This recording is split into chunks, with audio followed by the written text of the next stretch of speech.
And once again, good morning and good afternoon. I am your speaker and host for today's webinar. My name is Troy Dumoulin, and I am the Vice President of Research and Development at Pink Elephant. I'm going to just cover a couple of housekeeping elements before we begin into the content today. But for those of you who are wondering, the session is being recorded, and the presentation will be available to you after the fact. A link will come out from Pink Elephant's marketing team thanking you for your attendance today and providing both of those resources as collateral for post-review and for sharing among your friends. The session today we're focusing on is a series of sessions. There are a set of sessions around continual improvement, lean leadership, and their focus is on how do we create a culture, this mindset of continual improvement, personal accountability, if you will. Lean would call it a Kaizen mindset. And the focus of today's session is going to be on what practical tips, techniques, or approaches can leaders, and by the way, leader can be anyone in the organization, whether you're an individual contributor or you have a full organization under your purview, we all influence others in this way. What approaches can leaders take to practically create this culture that we're going to be describing today? So that's the focus of our session. The session content we're covering is a bit of a preview or mini-me version of a specific course that we do with at Pink Elephant called Lean Leadership as part of the Lean Association scheme of educational options for organizations which are interested in lean thinking. And many are today, because the lean concepts that we're going to be talking about really find their way into concepts around agile and DevOps, and of course, ITIL. All of these frameworks and models think about value and customer focus as the primary, and creating this culture oriented around this value concept comes from this. I personally like to think about lean having had a lot of impact. As of course, you've known that lean's been around since early 20s, early 40s, depending on how you look at history. I like to think about lean having several kind of spin-offs. I call them love children. In the 80s, we saw Six Sigma, of course, emerge, focused on profit, cost, and risk reduction. We saw, of course, in my opinion, Agile come out of the IT space. A lot of it focused on lean, breaking big batches down into smaller iterations we like to call sprints, looking at visual management, focusing on this value orientation, and of course, many of those elements we find flowing into DevOps. So lean has in its background many different touch points with these modern emerging frameworks and models, all of which, of course, speak about culture collaboration and this concept of continual improvement, which is our focus of our session today. Now, before we begin into the session, you'll notice on the side that you do have the opportunity to put questions and or answers. If there's at any point a question you'd like to toss in, after the session I would be taking up the questions at that point and be glad to answer any that might occur to you or deeper dives you'd like to think about. So let's think about this in the context of the agenda. All right, we're going to talk about, first of all, what is this Kaizen mindset? I'll briefly describe that for you. And then these other elements are the approaches and techniques that we'll discuss of how we actually enable the creation of this mindset, this continual improvement culture. So a couple of slides just to set the scope and boundaries of our dialogue. So a Kaizen mindset, this is a slide right out of the Lean Leadership course, describes this person, this kind of individual character who has a set of attributes and personality traits about them that make them a bit unique. You see, there's a certain population in our organizations that represent a highly energized, highly motivated individual who doesn't wait to be told to do something. When they see it, they literally pick it up. They see it, they solve it, they own it, they do it. They don't wait to be told. These are the folks that are just wired this way. They come to work every day with their eyes wide open and energized around taking personal accountability on things that need to be fixed, and they get it done. Now, this is slightly different than a highly productive person who, under direction, of course, gets things done highly and effectively. These are the folks that don't need to be told. And this is a concept we'll be building on in a few minutes here. Now, their whole focus is problem solvers. Now, as engineers in the IT industry, right, we typically are problem solving by nature, but often our structure and our teaming models and sometimes our leadership approaches develop a culture that waits to be directed. And of course, a lot of the themes around Agile and DevOps is how do we create this self-managed, self-directed group where leaders are facilitators, enablers. They're not distributing day-to-day work, right? They're focused on solving problems. And they're not island, isolated, silo-based people, right? Once they discover something, their nature is to share that. Their desire is to make sure that people don't have to live through the same pain. They look for opportunities to replicate, share these lessons learned. So they're not hoarding knowledge to themselves, if you will. These are attributes that are describing this persona that I'm kind of painting a picture of, this person with this Kaizen mindset. The next slide is an interesting model I like to talk about in this context, and it's from a book called The Emerald City. Core authors here, you see Roger Connors and Tom Smith and Craig Hickam. It's a great book describing this culture that we're looking at, this Kaizen mindset. And I'd like you to take a look at it, because above that line, and they talk about people that are above the line and below the line, right? That's that population that I'm trying to describe to you. This self-motivated, highly accountable group of people that just see it, own it, solve it, do it. They're not waiting to be told what to do. Now, when I ask the question, and I teach leadership a lot of times with organizations challenged with collaboration issues, right? I typically ask, what are the numbers? What percentage of the population, of your population, are truly above the line type of people? And I'll get a range of numbers. Typically they range from 5 to 10%. And that sounds relatively low, but my observation, it's fairly consistent. And again, this isn't people who are effective and productive by jobs I give them. These are the folks that just are wired to be personally taking ownership and accountability for getting things done and solving problems. The people below that level are not all at the same level of where they are below the line, right? But they're typically more passive.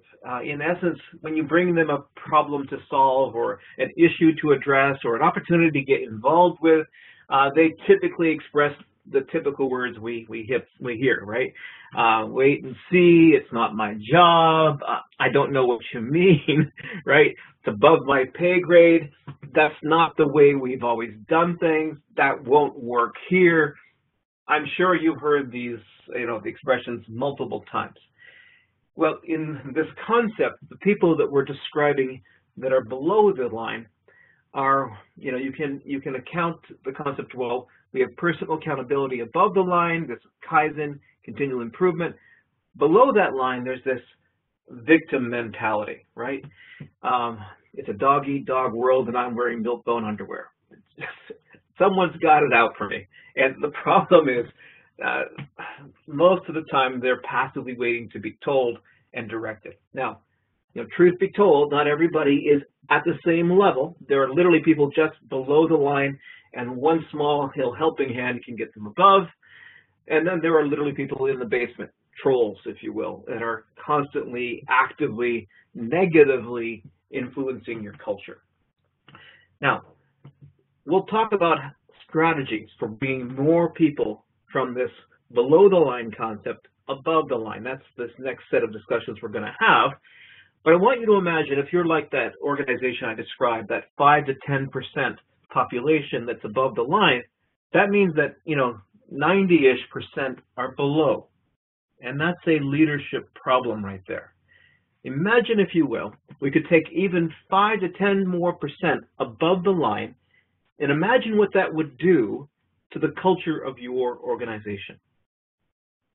My assumption is that it would be transformational, right? And then momentum builds, this concept of a tipping point that Malcolm Gladwell likes to talk about, builds, and we get this, this momentum towards an improved culture around this personal accountability discussion we're having.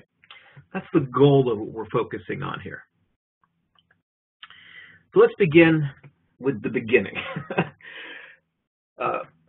Someone once told me, and I love this quote, lean leaders ask the question why. They don't lead with answers, they lead with questions. You see, we inadvertently program a culture when we are in a directive state. Even if you're a highly appreciated leader, if you're constantly solving people's problems for them, they've got an issue, they come to you, and you delve into the wisdom of your experience. Even if you ask them their opinion, in the end, you become the final decision about what happens, right? And you say, okay, here's what we're going to do, A, B, and C. And off they go and do A, B, and C, and they get it done. That's awesome. We solved the problem. Next time, of course, what's going to happen? They come back, and they tell you what the problem is. You might even ask them their contribution of what they think. But in the end, all decisions need to come through you, and they're looking for you for that wisdom and guidance. And so you say, okay, A, B, and C, and off they go. What you're doing is getting things done, obviously. There's productivity happening.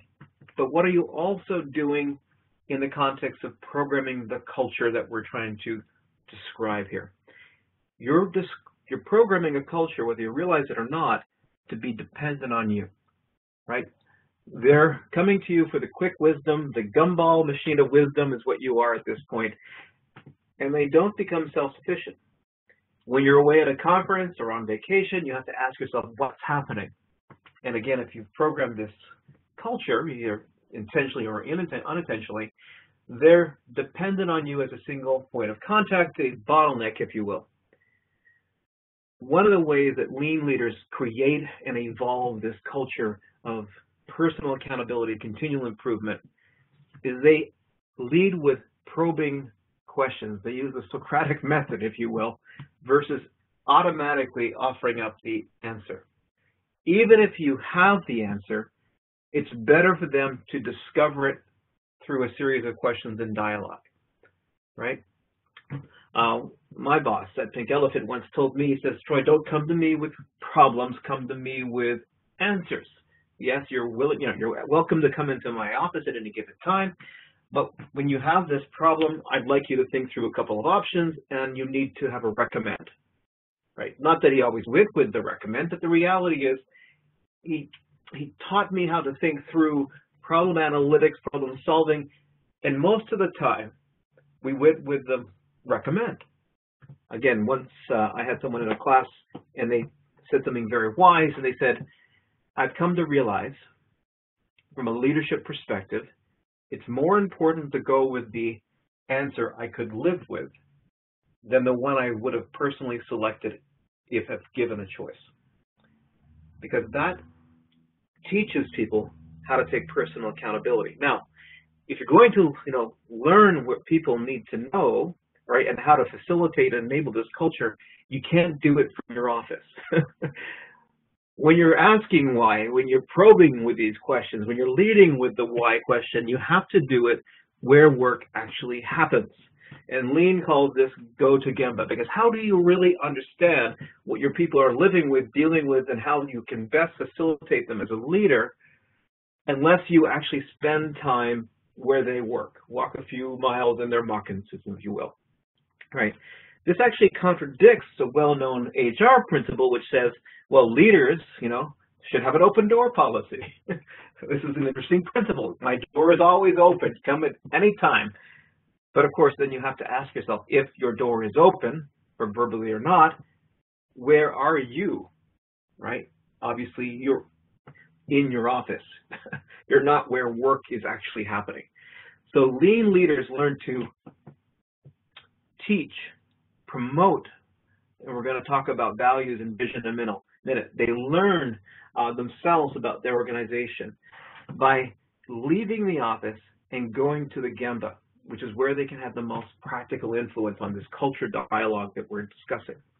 So this go to Gemba, leading from the Gemba premise, is a key practical tool for lean leadership. So let's move up onto the next conversation. One of the models that we teach in the Lean Leadership course comes from an excellent book. I highly recommend it. It's called Lean Leaders at Every Level.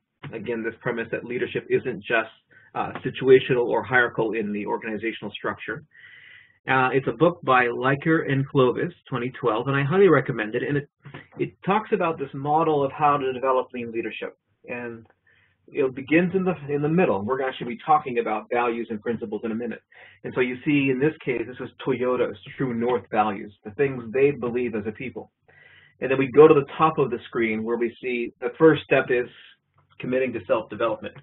If you as a leader aren't walking the walk, talking the talk, and basically developing yourself in this context, then how can you build the the credibility you need to actually influence and facilitate others? So it always starts at home. You build the credibility through self-development. Now we can talk about mentoring, coaching. There's an opportunity for being a sensei, right? This is succession planning. This is the how do we influence people at a very personal level.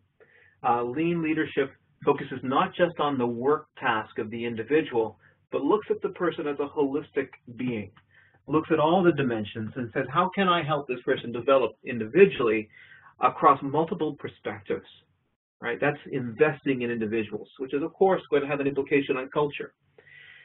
Now I need to look at how do I build that 90% above the line, or at least take another percentage of that below the line group above. And we're going to look at that in a couple of slides where I talk about engagement strategies.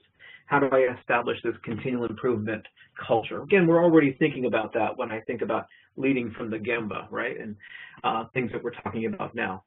But eventually we're going to have to align this whole system of value creation, right? So that I have the same values, principles, and practices basically being shared across the entire system from the boardroom right down to operations. How do I create that kind of alignment, right? So, we get the proverbial, metaphor that we often have heard where John F. Kennedy is roaming the halls of NASA. He meets a janitor in the hallway and he's sweeping the floor or mopping the floor. And he asks the janitor, what are you doing? And he says, well, I'm helping to put a man on the moon, because they're aligned in what they're doing. Right? This vertical and horizontal alignment is key. By nature, how do we create an alignment system that pulls everybody in the same direction? That's where we're going to go next, by the way. So this model is basically core to this leadership course that I've mentioned a couple of times. Let's begin with that last step, because I like to think about the holistic, the systems thinking premise. One of the ways that you, as a lean leader, are going to create energy in the system for continual improvement is to establish a belief system that that's what you're about, right? This is this concept of what are my shared values, my shared beliefs, practices, and priorities. A key principle of lean is that leaders create constancy of purpose and systems thinking. That as a system of value creation, all the agents within it, whether you're talking plan, build, run, right, need to have this shared set of values, principles, practices, and priorities. Otherwise, we get divergence, not synergy. We get basically groups going off in their own direction. This is where we have the basis of silo thinking. This creation of a true north, literally the principle and metaphor here is that there's a star over there, that's the North Star, we're all moving towards that direction, is core to begin thinking about this alignment system. So let's start with what motivates individuals. How do individuals actually make decisions around any dynamic thing that happens to them during the day, okay? Or at home? This is just not at a work conversation, but human beings are fairly straightforward when it comes to the primary dimensions for how we make decisions and how we decide to interact with each other, all right? I'm going to start in the top right quadrant here. The principles, right, that we the people believe, and you saw briefly, you saw some principles that Toyota has defined, become the cornerstone or the starting block of this system.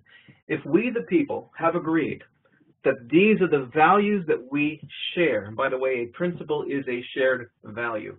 Everyone has values, right? It doesn't mean you share them. The bank robber, Mother Teresa both have values. They're just not the same. So we set a shared values, we call a principle. So we the people have a constitution, right? We have a charter of rights. And this constitution or charter of rights focuses us on the high level things that we the people believe and find self-evident. And because of that, we will generally act and behave in the same way. At least it's a test for how we go about things, right? In a recent ITIL practitioner book, they talk about the 9 principles, right? These are the things that we start with, right? Now, here's the thing.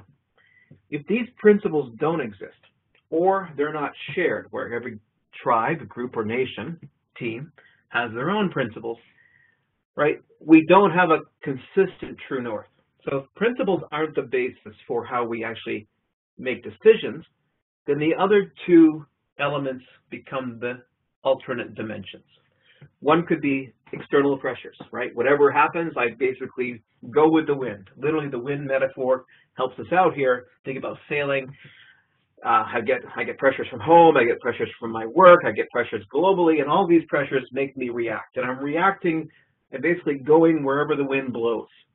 It's not great for getting anywhere, right? Because we're constantly kind of zigzagging all over the map. When we have principles, or shared principles, which represent our true north, then we've got a North Star. And if the winds change, yes, we've got to change our tack, change the sails, but we, generally speaking, move in a constant direction towards there. I recently saw a great quote, everybody arrives somewhere. Some people get there on purpose, right? So there's this concept of intentional versus unintentional. Now, you may not be a person who's wishy-washy and kind of, driven by the wind, okay? Well, then that leaves the last dimension, which is self-interest. So if I don't have a shared set of principles with my national identity, I have an individual or tribal identity. And so everything gets filtered through what's in it for me, right? When there is no greater purpose that you're actually striving for or adhering to or connected with, then you become the purpose, or your tribe and / team becomes the purpose. And of course, take this far enough, and we could eventually, validate genocide. So this concept we see happening at home, happening at work, happening on our national level. Unfortunately, it sometimes plays on TV at ABC and Fox News every night. When there are no shared principles, a community basically erodes as such. Or once that constitution was the basis for how we made decisions, it no longer is. We're left to the other 2 dimensions. Leaders, first and foremost, have to create this shared belief system. This is an example of now the system kind of taking, or basically structure. This is actually a case study from an organization I worked with not too long ago, and what they had developed was blue, and what it was missing was what we need to think about to complete the system. So they had come up with a set of principles / values, right? You can see them on the top left, and they're great. Build trust, speak out, reach out, innovate now, prioritize work. These are great core values that we share. That should then lead to a vision. The vision is an aspirational statement. We, would like to be there. We're not quite there, but because we have these principles, this is what we wish to be, and this kind of generates this continual improvement mode. Now that's connected to your mission. Now a mission, by definition, is the reason you exist, okay? So if you're a for-profit organization, obviously you exist to generate revenue for your stakeholders. If you're a healthcare organization, one of your core missions, of course, is the health and welfare of your constituency. And so every organization, every community should have a core reason it exists, right? Pink Elephant, from an education perspective, we believe knowledge translated into results. And that's why we're having these webinars, is one of our core missions. Now, to achieve that core mission, there are a set of objectives.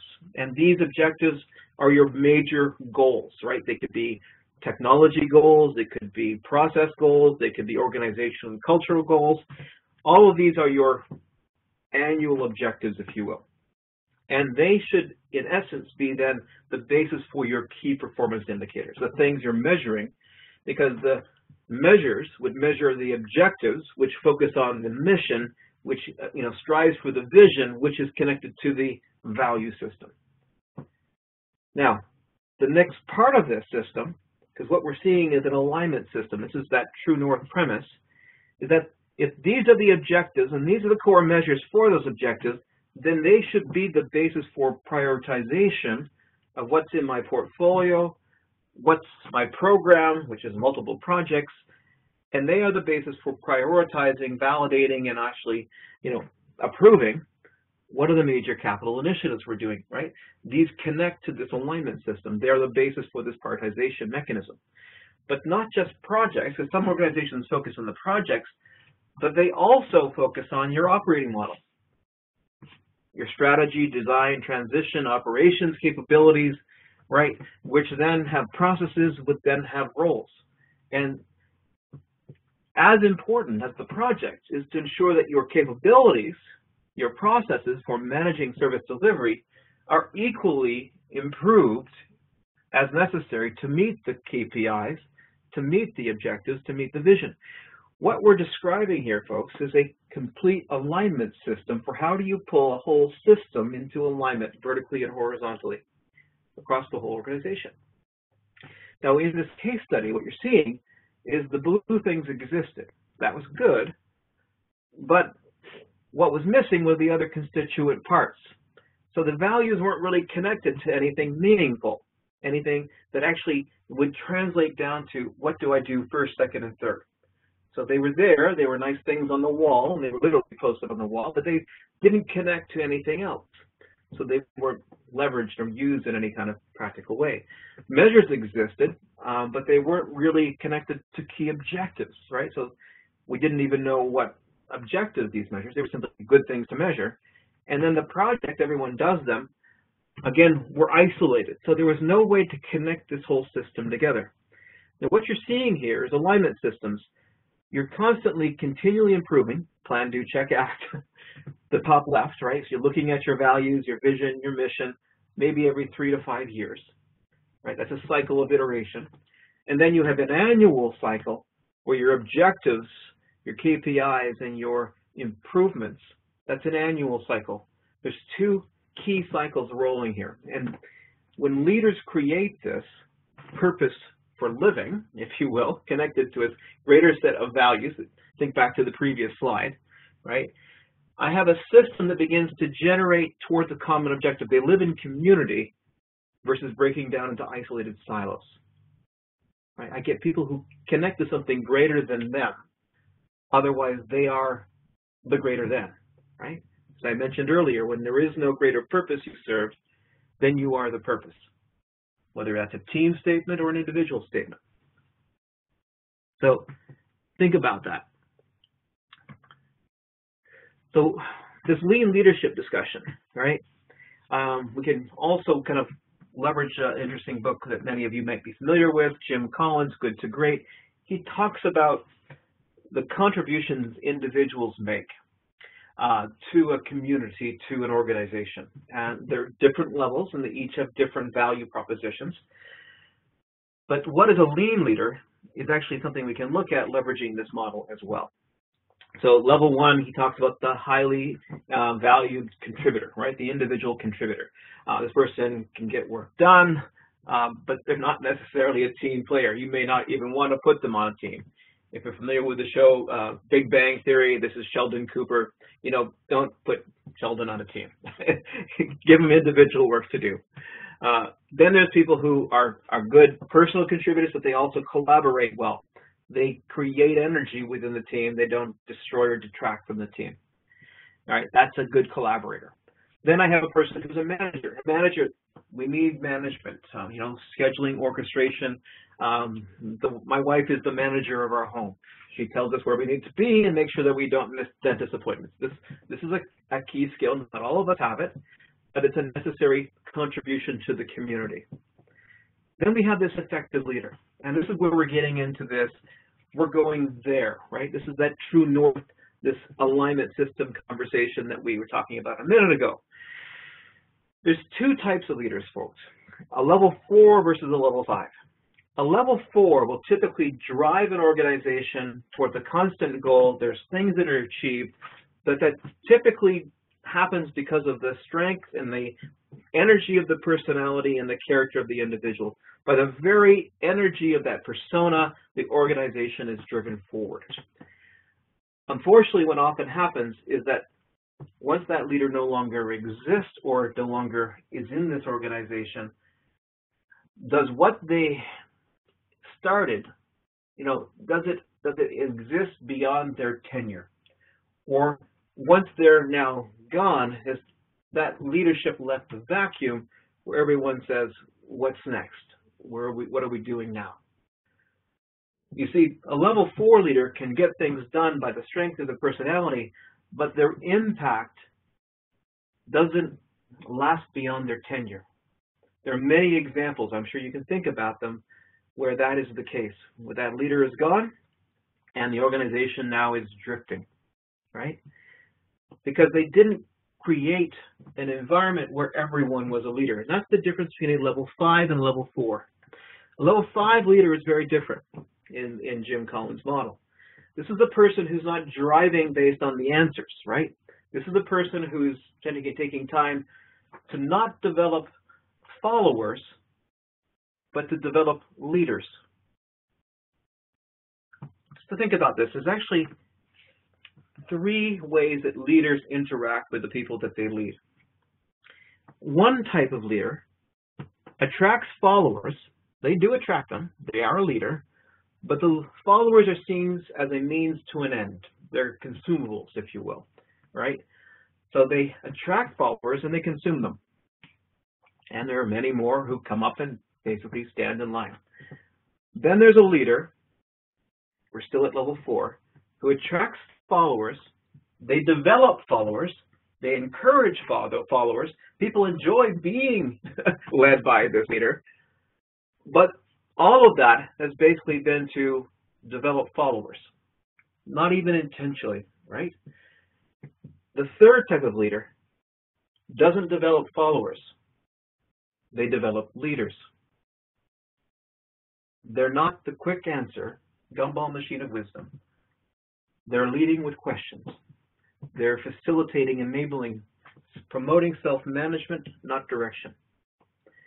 It's that type of leader that we're describing here, folks. This is this transformational leadership concept that brings about an organization that basically survives beyond the tenure of that leader because they've created a leadership culture. Now, if you think about how many people in your own experience you've actually experienced that lead this way, it's probably a fairly low percentage. And that is a tragedy. But that's a lot of what the modern concepts around Agile and DevOps are talking about. It's this different style of leadership, which is, by the way, very hard for engineering-type minds because we like to direct. We're problem solvers by nature. It's very difficult for us to switch off this, I've got the answer to, here are a few questions. Because it takes more time, obviously, to ask questions, even when you know the answer. But the outcome is very different when you're creating leaders and not followers. So the last 2 things I'd like to talk to you about is this whole concept of engagement. How do leaders coach? We're kind of walking back in the Likert model here. The reality is, as I mentioned earlier, it's not like everybody is in the basement of the below-the-line thinking. There's a group of people all at different levels. Let me describe how we can look at that now with another very useful model. This is called the X model by a company called Blessing White. There's a great set of videos on YouTube, by the way, that you can take a look at. It's called the X model by Blessing White. You can see the reference here.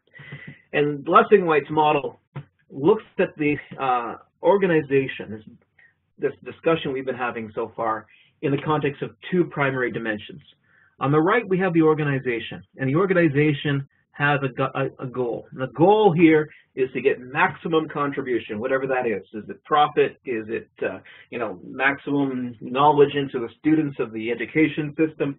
Whatever the goal or the mission of that organization is, the reason they exist. Individuals, on the other hand, are looking for something different, right? This is this concept of what can I get out of this? Personal development, work-life home balance, financial gain. There's some individual goal, and everybody has their own. By the way, everyone is unique, of course. So let's now start to plot the kind of stakeholders we typically see within our organization. So right at the beginning, we can talk about what is described as the engaged. This is that above the line group. This is the person with the Kaizen mindset. That 5 to 10% club that we've talked about, and we want to grow. but it's not big enough. We've got to bring more folks above the line. So let's look at other types of people. There are the young to career. I can't call them millennials anymore, right? But they're new to the organization. They've got lots of energy. They're full of hope. They haven't been beat down by the system yet. So they're high on the personal contribution level, but they're not doing too much for the organization. They don't have a lot of experience just yet, right? So we call these the honeymooners. There's another group of people who's more on the me side. This is a group of people who sometimes have been in the organization for a long time, but they've kind of checked out. In fact, they've found themselves a cozy place to exist, and they are 5 years to retirement, and they want to pretend that they're busy, but they're trying to avoid extra work. They found themselves on a nice little routine, the hamster wheel here, and so there's this group of people that are there, but only partially, right? So they're more on the left-hand side. Then there's a group of people which are highly productive. In fact, these folks get things done, but they're not getting a lot out of the work for themselves. They've lost their passion. They've lost the desire to be there, but they're highly ethical, high integrity, and they are maximum workers. The problem is here that these folks are on the razor edge of basically ready to quit. There's two things that's going to happen here. They're going to totally burn out, and they're going to eject from your organization. Or worse, they totally burn out, they eject, and they stay in your organization, which is going to bring them down into the bottom quadrant of the below-the-line thinking. Now, the tragedy here, folks, is that these crash and burn folks used to be above the line. They used to be the engaged. They have shifted down, if you will, into this now very dangerous quadrant for your culture, because you're going to have tragedy one way or the other, but it's very short term. Like I mentioned, these crash and burn folks can shift now into the disengaged group. These are the folks that may be passively or even actively negatively impacting your culture. They're literally pulling people down from the line even further into your victim mentality, right? And in the middle, we have an individual group or group that basically almost engaged. These are folks just below the line. Now, these folks here could be coming in from the honeymooners, and they're moving up, right, to the engaged because we're giving them experience. They could be coming down from the engaged. They're not quite into the crash and burn, but they're shifting to the right. But they also could be, potentially, the hamsters who are reconnecting with the organization, or the disengaged who are coming up. Only, though, if leaders actually create a strategy for each of these populations. I want you to think of this now as a way to think about that group of your population below the line that we have to move above the line. There's different ways we can do that. Right? I'm not going to go into too much detail right now, but I can attach a honeymooner to an engaged person as a mentor, right? Mentor, mentee, the sensei, and that quickly brings them up. I can almost engage with the engaged, because the engaged, unfortunately, we reward them because they're so wonderful to work with by giving them more work. And of course, they're shiny stars. What happens to the stars that burn twice as bright? They could potentially burn out, and that brings us into that crash and burn. So we can mitigate that by pairing up and putting them in partnership, or they are leading teams that are comprised of some of these other groups. One of the things you want to avoid is don't put a crash and burn into an engaged person's team, because that's going to create bitterness. If you want to help the crash and burn person come back up to the middle, right, this is where the honeymooners can be also useful, because that person was a highly engaged person. We just have to bring them back into the hope concept. The disengaged, right, be careful about adding them to teams. This is that level 1 person in the Collins model. They can be individual contributors, but don't put them into teams too early, because they can take the whole team down. find something for them to do they're passionate about on an individual contributor level, get them re-engaged, starting to come up the levels again. Each of these folks, by the way, is a specific engagement strategy for how leaders create a higher population around this concept that we've been talking about, this culture of continual improvement. So let's kind of wrap things up here, and then we'll look at the questions. As leaders, you're creating the environment. That is the job of leadership, to build an environment where this culture connects to something greater. You have to have a purpose system in place, like the one we described, right? Why we exist. What do I connect to that's bigger than me? I have to create shared values across the system, because otherwise I have no such thing as a national identity. We revert into tribal behavior, silo thinking, right? I need rules of engagement. I need, all communities need structure, governance, and coherence, and that means they have a shared belief system, practice system, set of tools. They work together collaboratively around these things, and they know how they interact and they respect each other. This is the mission of leaders, if you choose to accept it. But that's what leaders do. Management isn't leadership. We need management. Leaders create the culture that we're describing. So if you're interested in this, and then I'll take a look before we close down here, right? These courses that we're looking at here are a lot of what we've been discussing. The Lean Leadership course specifically is the course that a lot of this content comes from. But coming up, a couple of key events I want to just point out is my favorite event of the year in August is the Leadership Forum in lovely Scottsdale, Arizona at the Monte Lucia Resort. But of course, we have our annual event in February in Las Vegas this year at the Bellagio. And so these are key things that I'd like you to take a look at. Lots of resources that Pink offers, and that's a free access to my Pink portal. And I recommend, if you haven't already done so, sign up and get an account. Okay, so let's see what kind of questions we had come in. All right. Question one, the book you mentioned called Lean Leaders at Every Level.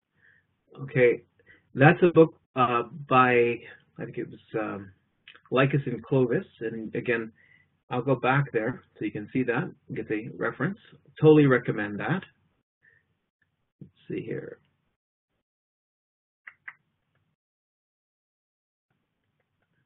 Right there, Lycus and Clovis 2012. This is the Lean Leadership Development Model. You can find that there. Marie, how can one go and see in a virtual multi-location environment? That is an interesting question. So I led a virtual product management team for many years, and we developed the use of tools like, well, we use Skype on a regular basis for team meetings and one-on-ones, but we also use a shared Kanban system that we used, and that was Trello. So that was a way for us to collaborate. The reality is we have a lot of tools at our hands today for collaboration and virtual, connection. We can't always and don't always have the opportunity to do face-to-face, but that doesn't mean that we can't use these tools in an effective, efficient way. And I believe that we were able to do that. So it's not easy, but as leaders, we have to find ways to create a Gemba, even when we can't be there, right? Audio-visual tools, collaboration tools, these are great ways to do that. So those are the only two questions I have. Any other questions? I'm happy to take them on here in the Q&A. I see another question. Yes, the presentation will be shared as well as the recording for today's session. I hope you folks can see I have a lot of passion around this subject, because for me, it's the core of everything, right? We can go to work, but if we're not leading at work and we have this population that's below the line, work is a very different place than when we create this culture of engagement, of passion, of interest. And that is the responsibilities of leadership. In my opinion, one of the issues that we face today is that we have a lack of leadership, and that is a problem, right? Leadership, in essence, is key to all of this. Sorry, I'm trying to get to the last slide here. There we go. Any questions, please feel free. A lot of what we talk about here, I have a blog. I've been writing since 2006, and I just posted a blog article there, The Human Side of Organizational Velocity. It brings in a lot of this conversation. But you have my email address. Follow me on Twitter. Again, thank you for your attendance today, and hope to see you at one of our conferences coming up. Take care.